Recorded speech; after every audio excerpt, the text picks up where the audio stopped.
How to score 90 plus marks in your IAS Prelims Examination 2025.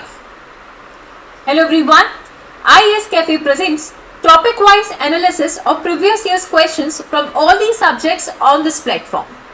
So we were discussing the questions from ancient Indian history, from starting, that is from the prehistoric era to the Mauryas, जितने भी questions से हम discuss कर चुके हैं.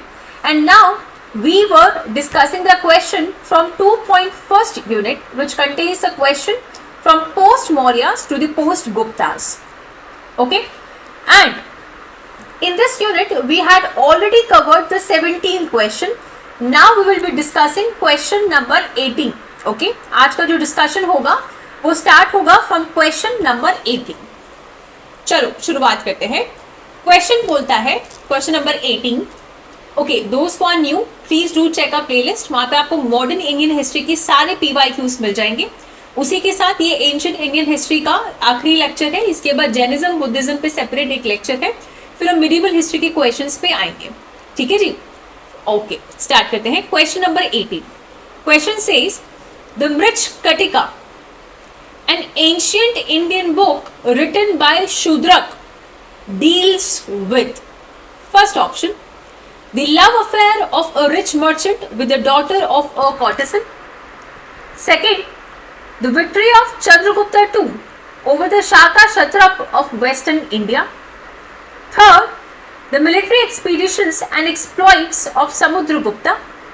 Fourth, the love affairs between a Gupta king and a princess of the Kabaru. समझते हैं.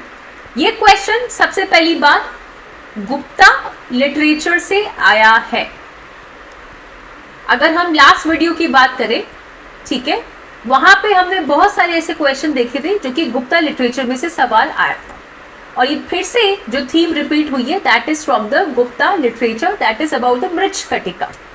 तो यहाँ पे let's revise everything about the Gupta literature in detail. So if we talk about the Gupta literature, उसमें हम बात करेंगे इंपॉर्टेंट पोएट्स के बारे में और उन्होंने कौन कौन सी पोएम्स या फिर उनका जो भी कंपोजिशन था उसके बारे में यहाँ पे डिस्कस करेंगे. ठीक है. सबसे पहली बात यहाँ पे होगी about the Kalidas. Kalidas was a very great poet. ठीक है. गुप्ता में जब चंद्रगुप्ता II थे, उनके टाइम पे जो पोएट थे, उनके कोर्ट में जो पोएट थे वो थे आपके पास कालिदास. ठीक है. सो कालिदास ने बहुत इंपॉर्टेंट एपिक्स का कंपोजिशन किया था, जैसे कि ही रोट अभिजंत शकुंतलम. अभिजंत शकुंतलम दुष्यंत और शकुंतला की लव स्टोरी के बारे में बात करता है. ओके. देन कालिदास ने जो एपिक लिखी थी वो था कुमार संभवम. कुमार संभवम में शिव और पार्वती के जो पुत्र थे यानी कि कार्तिकेय, उनके बारे में जो कहानी थी वो लिखी गई थी कुमार संभवम में बाय कालिदास. ठीक. देन इनका एक कंपोजिशन था दैट इज मालविकाग्निमित्रा. उसके बाद ऋतु संहारम, ऋतु season, it talk about the group of seasons, Ritu Samharam. Then there was an epic named as Meghadutam, Meghadutam. फिर था आपके पास विक्रम. क्या था, याद आ रहा है सबको? गुप्ता लिटरेचर हमने कल की वीडियो में जो लास्ट क्वेश्चन था आई थिंक यही किया था और हमने फटाफट डिस्कस किया था. तो अभी हम थोड़ा सा उसको धीरे से याद करने की कोशिश करेंगे. That is Vikramorvashiyam. और उसके बाद है आपके पास रघुवंशीय. तो ये तो कालिदास जो पोएट थे जो कि चंद्रगुप्ता II के कोर्ट में थे, उनके कुछ इंपॉर्टेंट एपिक्स के नाम थे. क्या क्या था? Abhijnana Shakuntalam, Kumara Sambhavam. Okay, repeat with me. We are talking about different poets and they work during the Gupta period. So firstly we are discussing about the Chandragupta II के टाइम पे जो कालिदास थे. ये कालिदास जो है, इनके वर्क्स की अगर हम बात करें तो क्या क्या है हमारे पास? अभिजंत शकुंतलम. ठीक है, क्या है? अभिजंत शकुंतलम. साथ में अभी याद करेंगे. दूसरा है आपके पास कुमार संभवम. फिर है आपके पास मालविकाग्निमित्र. फिर है ऋतु संहारम. फिर है मेघदूतम, विक्रमोवर्ष्य और रघुवंश. तो बेसिकली टोटल 7 एपिक्स जो है, 7 वर्क है विच वर कंपोज्ड बाय कालिदास. तो कालिदास के अगर आ जाए, ये इन सातों के अगर नाम आ जाए तो आपको पता होना चाहिए इनके कंपोजिशन किसने किए, कालिदास ने किए, जो कि चंद्रगुप्ता II के टाइम पे इंपॉर्टेंट पोएट रहे। ठीक है। सो वंस अगेन कालिदास के कौन कौन से काम थे? अभिजन शकुंतलम, कुमार संभवम, मालविकाग्निमित्रो, ऋतु संहारम, मेघदूतम, विक्रमोर्वश्यम और रघुवंश। ठीक, अब उसके बाद दूसरे पोएट थे जिनका नाम है आपके पास Shudraka. Okay, I am sorry, I hope आपको आवाज आ रही होगी, I did not use the mic. Okay, so उसके बाद जो पोएट थे आपके पास वो है आपके पास शूद्रक पोएट। तो जो शूद्रक है उनका जो नाम उनका जो काम था वो था मृच्छकटिका। तो यहाँ पे जो क्वेश्चन है वो आपके पास शूद्रक की जो मृच्छकटिका है उसी के बारे में पूछा गया है। So it was about a little clay art, Mricchakatika that is little clay art. ठीक, उसके बाद एक और इंपॉर्टेंट पोएट थे जिनका नाम था आपके पास दांडिन और Dandin, whatever you want to pronounce. इनके दो इंपॉर्टेंट वर्क थे, एक था आपके पास काव्य दर्शा, ठीक है, एक था आपके पास काव्य दर्शा और दूसरा था आपके पास दास कुमार चरित, दास कुमार चरित। ठीक है, सो दांडिन, अभी तक हमने पहले पोएट कालिदास देखे, उनके इंपॉर्टेंट वर्क देखे, फिर पोएट आए शूद्रका, शूद्रक जी ने लिखा Mrichchhakatika. Then we are talking about Dandin, Dandin का जो काम था वो क्या था? काव्य दर्शा और दास कुमार चरित। उसके बाद आपके पास इंपॉर्टेंट जो पोएट है वो है Harisena. Harisena wrote about the Allahabad Prashasti inscription के बारे में। ठीक है, फिर एक और इंपॉर्टेंट जो पोएट यहाँ पे आए हैं वो है सुबांदु। सुबांदु ने वाशवदत्ता लिखा, right, it was a romantic love story. And then आपके पास जो विष्णु शर्मा है उन्होंने पंचतंत्र लिखा। विष्णु शर्मा ही रोट पंचतंत्र, या तो आप अभी के अभी याद कर लीजिए या आप कहीं लिखना चाहे तो आप लिख सकते हैं। उसके बाद में आते हैं वरह मेहरा। वरह मेहरा ने क्या लिखा? Brihat Samhita. Okay, so basically Varaha Mihira he wrote Brihat Samhita and he also contributed in the astronomy and astrology. फिर आते हैं आपके पास अमर सिन्हा। अमर सिन्हा ने क्या? ग्रामर जो है, संस्कृत की जो ग्रामर है उसको उन्होंने कंपोजिशन किया जिसका नाम पड़ा अमर कोश। फिर आते हैं आपके पास विशाख दत्त। विशाख दत्त के दो इंपॉर्टेंट कार्य हैं, दो इंपॉर्टेंट वर्क है, दैट इज देवी चंद्रगुप्तम और Mudrarakshasa. Alright, and then you have the Kirat Arjuna that was of the Bharavi. तो ये इंपॉर्टेंट लिटरेचर थे during the time of Gupta. ठीक है, तो ये जो यहाँ पे आंसर हो जाएगा that is Mrichchhakatika the little clay art, it was a love affair of a rich merchant with the daughter of a courtesan. यहाँ पे आंसर हो जाएगा ए। तो हमें लिटरेचर बहुत इंपॉर्टेंट है, कौन से पोएट ने कौन सी एपिक का कंपोजिशन किया और थोड़ा सा उसका थीम कि वो पोएम किस बारे में थी। फॉर एग्जाम्पल ये जो मृच्छकटिका है the little clay art, it was about a love affair of a rich merchant with the daughter of a courtesan. ठीक है, okay, moving towards next question, question number 19। Emperor Harsha's southward march was stopped on the Narmada river by। अब ये question आपके पास है transition से। Transition का मतलब समझ रहे हैं आप कि यहाँ पे एंशिएंट इंडियन हिस्ट्री खत्म होती है और मिडिवल हिस्ट्री चालू होती है, उसके बीच का जो ट्रांजिशन पीरियड है। सो हर्षवर्धन, हम लास्ट एंशिएंट इंडियन हिस्ट्री का लास्ट पार्ट पढ़ते हैं, बट हर्षवर्धन को जिसने स्टॉप किया था वो कौन थे? आपके पास पुलकेशिन सेकंड थे। और यहाँ से बेसिकली ये टॉपिक हो जाता है आपके पास मिडिवल हिस्ट्री का। तो इसको थोड़ा सा ब्रीफली हम यहाँ पे देख लेते हैं, लेकिन इसको डिटेल में करेंगे हम मिडिवल हिस्ट्री में। ठीक है, तो जब आप चालुक्य डायनेस्टी की बात करते हो, जब आप मिडिवल हिस्ट्री में चालुक्य डायनेस्टी की बात करोगे तो वो चालुक्य डायनेस्टी में पुलकेशिन जो सेकंड है वो बहुत ही मोस्ट फेमस रूलर रहे थे चालुक्य डायनेस्टी ऑफ बदामी के, यानी कि कर्नाटक वाला area. Okay, now he also successfully resisted the invasion of Harsha. तो बेसिकली दो इंपॉर्टेंट चीज है कि जो नर्मदा रिवर है वहां पे इन्होंने हर्षा के साथ बैटल भी किया था, हर्षवर्धन के साथ, एंड बेसिकली उनको रोका गया था। और ये पूरी जो चीज के बारे में इंफॉर्मेशन है it is recorded in the Aihole inscription. Okay, तो बेसिकली ये इंफॉर्मेशन जो है it is recorded in the Aihole inscription. So we know about this statement, we know about the answer, but about the Pulakeshin second or one from the Chalukya, we will read this in detail about, we will read this or discuss it about it in the lectures of medieval history question. ठीक है, all right, बढ़ते हैं question number 20. The ancient Indian play मुद्राक्षसा of विशाखदाता has its subject. फिर से question आया है Gupta literature का. ठीक है, गुप्ता लिटरेचर में हमने कहा कि जो विशाखदत्त है उनके दो इंपॉर्टेंट एपिक थे, जिसमें एक है मुद्राक्षसा और एक है आपके पास देवी चंद्रगुप्ता. तो बेसिकली एक है मुद्राक्षसा और दूसरा जो है वो हो जाएगा आपके पास देवी चंद्रगुप्ता. सो मुद्राक्षसा किसके बारे में बात हुई? मैंने पहले भी बोला था, पोएट, उनकी कंपोजिशन और वो किस बारे में बात हो रही है ये इंपॉर्टेंट है. सो अगर हम मुद्राक्षस की बात करते हैं, so it was about what? Let's have a look. क्या ये बात कर रहा था about a conflict between the god and demon of ancient Hindu law? No. Was it a romantic story of Aryan prince and a tribal woman? No. The story of power struggle between two Aryan tribes? No.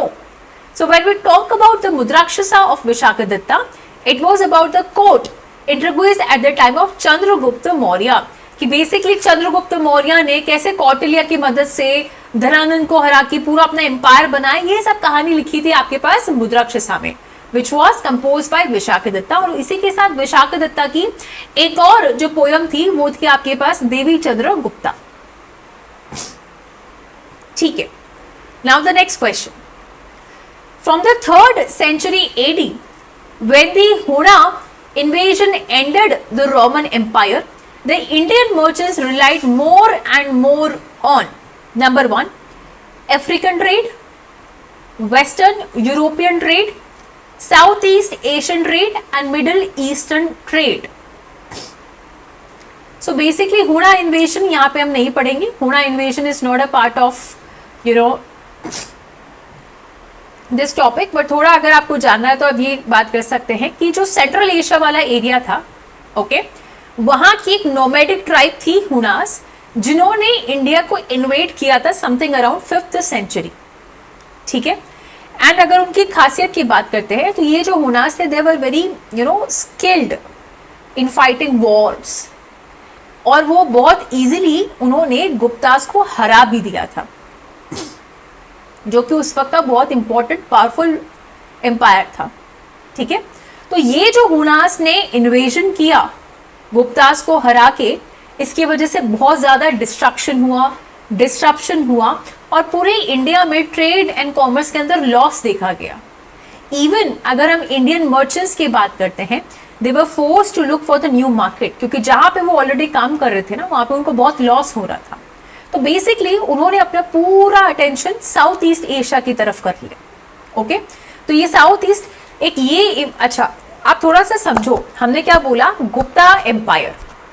Gupta empire बहुत powerful था, लेकिन फिर भी central Asia से एक nomadic tribe आई Huns और उन्होंने invade कर दिया. गुप्ता का पूरा ट्रेड जो है खत्म हो गया.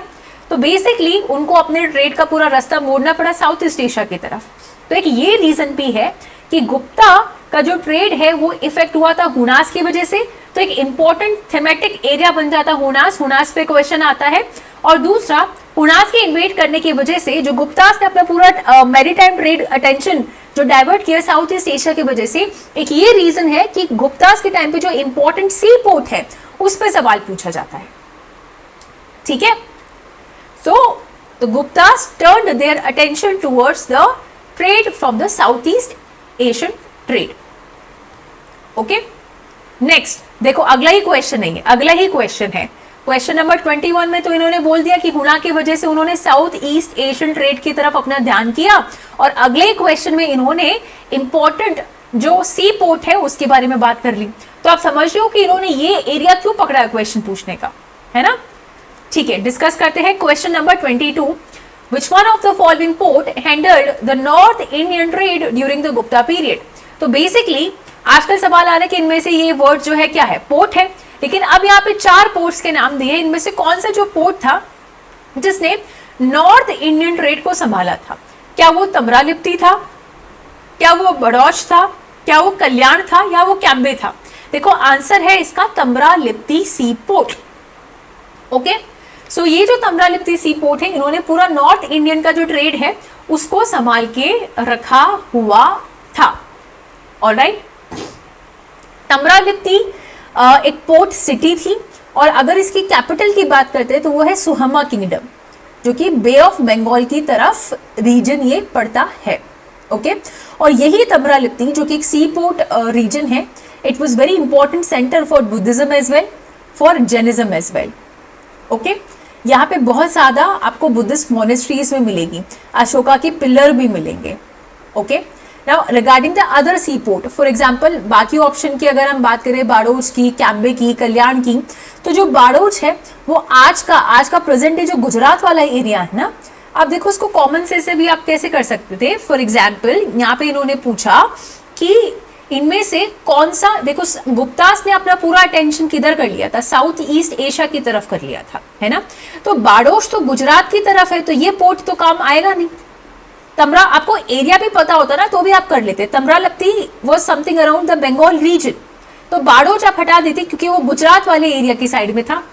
ठीक है, एंड अगेन कैम्बे की अगर हम बात करते तो खेड़ा रीजन जो था गुजरात का वहां पे था, तो कैम्बे भी नहीं हो सकता। और फिर हम बात करते हैं कल्याण।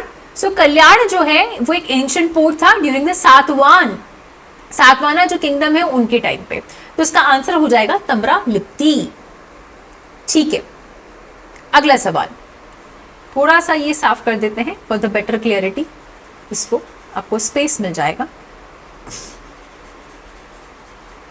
है ना, इसको थोड़ा सा क्लीन अप कर देते हैं।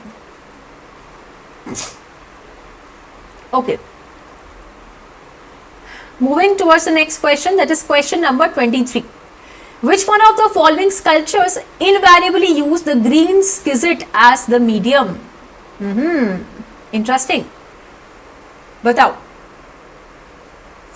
कौन से स्कल्पचर में यूज किया था? अरे गंधार आर्ट, मथुरा आर्ट, वो जो इंपॉर्टेंट चैप्टर था, 3 तरह के आपने आर्ट पढ़े थे, मथुरा, गंधार, है ना, तो उसमें जो गंधार है उसमें ग्रीन स्किजिट का यूज किया गया है, बट इसमें मैं डिटेल में नहीं बताऊंगी, ये बहुत ही बेसिक चीज है। जब आप आर्ट एंड कल्चर पढ़ेंगे आपको उसमें यहाँ आना चाहिए about all the arts. This is homework for you, you have to read about it. Next question, the silver coin issued by the Guptas were called. देखो गुप्तास के टाइम पे बहुत सारे कॉइन्स जो है इशू किए गए थे, तो जो दिनार थे that was the gold coin, जो रूपक थे वो आपके पास सिल्वर कॉइन, द कृष्ण पाणा यानी कि कृष्ण भगवान के कलर को संबोधित करते हुए इसको हम ब्लैक कलर मान सकते हैं। व्हाट अबाउट द निस्क, रूपक हमने बात करा कि जो सिल्वर कॉइन है उसके बारे में है, ठीक है, और जो रूपक कॉइन है it was made up of silver, उसका जो वेट था लगभग 2 ग्राम के आसपास था। ओके, तो जो निस्क है, बाकी कॉइन्स कहां गया, या सो बेसिकली कृष्णपाणा, दिनार और रूपक ये सारे इंपॉर्टेंट कॉइन्स है जो कि गुप्ता के टाइम पे इशू हुए थे, ये इंपॉर्टेंट आप याद रखेंगे। Question number 25, match list 1 and list 2 and select the, ये एक फैक्चुअल क्वेश्चन है, इसमें कोई समझाने का है नहीं कि कौन से टाइम पे ये कब स्टार्ट किया गया था। सो बेसिकली इसमें आप बोल सकते हो कि Vikram era was started in 58 BCE and Saka era was started in 78 CE, then Gupta era was started in 320 and Kali era was in 3102. तो ये factual question है, there is nothing to explain about it. Next question, in the Sanskrit play written during the Gupta period, women and Shudrak speak. Again question आया है Gupta literature से, तो वो कौन सी भाषा का प्रयोग करते थे? जो लिटरेचर है उस टाइम पे जो विमेन थी या फिर जो शूद्रक्स थे वो किस लैंग्वेज का यूज करते थे? ये बहुत ही अच्छा क्वेश्चन है, मैं बोलूंगी। जो यहाँ पे विमेन, औरतें और जो शूद्रास हैं, जो नीचे कास्ट वाले हैं, वो प्राकृत लैंग्वेज को यूज करते थे। लेकिन अगर आप बात करोगे कि मेन, आदमी लोग या फिर जो अपर क्लास वाले लोग हैं, वो संस्कृत यूज करते थे। तो बेसिकली लैंग्वेज दोनों यूज हो रही है, बट यहाँ पे बात हुई है विमेन और शूद्रास की, तो वो प्राकृत यूज करते थे, और जो आदमी लोग थे, हायर क्लास के लोग थे, वो संस्कृत यूज करते थे। Okay, next question, Toramana was from the racial group of Scythian, Huna, Yuezhi और साका। ये चारों के चारों नाम आपको आने चाहिए, ये कोई नए नाम नहीं है, आपको उससे डर नहीं लगना चाहिए। You must know about this. देखो हुणा इंपॉर्टेंट है। गुप्तास के टाइम पे 5th सेंचुरी की समथिंग सेंट्रल एशिया से एक नोमैडिक ट्राइब आई थी हुणा, और यहीं पे जो तोरमान थे वो हुनास के ही रेशल ग्रुप का एक पार्ट थे। ठीक है, सो ये जो हुणा है ये एक नोमैडिक ग्रुप था जो कि सेंट्रल एशिया से आया था, and they played a very important role in the history of India. Alright, so basically अगर हम एक इंस्क्रिप्शन की बात करें तो यहाँ पे आप बात कर सकते हो regarding a Sanjeli inscription. Okay, so you can here talk about the Sanjeli inscription. Alright, so you will be discussing here about the Sanjeli जो इंस्क्रिप्शन है उसके बारे में। इस इंस्क्रिप्शन में पूरा डिटेल में बताया गया है कि किस तरह से जो तोरमाना है यानी कि हुनास का एक रेशल ग्रुप है, उन्होंने मालवा गुजरात वाले एरिया को कंट्रोल में ले लिया था। इनकी टेरिटरी में यूपी राजस्थान भी बाद में ऐड हो गया था। ठीक है, देन फिर आपके पास यहाँ पे एक और इंस्क्रिप्शन आती है, that is Risthal inscription. Okay, there is one more inscription which is known as the Risthal inscription. Risthal inscription. ये रिस्थल इंस्क्रिप्शन आपको बताती है दैट कि जो हुणा किंग थे तोरामन, वो हार गए थे बाद में ओलिकारा किंग के साथ जो कि आपके पास मालवा के राजा थे। ठीक है, now next question, question number 28, who among the following is not associated with the medicine? वो है आपके पास भास्कराचार्य, बाकी धन्वंतरी, चारक और सुश्रुत, ये आपके पास मेडिसिन से ही रिलेटेड है। It is a direct question. तो यहाँ पे एंशिएंट इंडियन हिस्ट्री के प्रीवियस ईयर्स क्वेश्चंस खत्म होते हैं। अब हमारा अगला वीडियो होगा जैनिज्म और बुद्धिज्म का एक लेक्चर, और जितने भी जैनिज्म बुद्धिज्म के क्वेश्चन हमने ड्रॉप किए हैं वो क्वेश्चन उसमें हम कवर करेंगे। ठीक है, और फिर हम स्टार्ट करेंगे by the questions of medieval Indian history. अब आपके लिए क्वेश्चन है, आप कमेंट सेक्शन में बताएंगे कि यूपीएससी के बाकी के जो एग्जाम्स है एक्सेप्ट आईएएस, उनके भी इस टॉपिक से जो प्रीवियस क्वेश्चंस है वो हमारे पास है। अगर आपको उनके डिस्कशन का वीडियो चाहिए तो आप हमें कमेंट सेक्शन में लिखिए, हम वो वीडियोस भी आपके लिए बना देंगे। ठीक है, तो अभी के लिए इतना ही था। अगर आपको हमारा इनिशिएटिव पसंद आ रहा है, if you really liking our videos, please do support us, please like our videos, share it. Thank you so much.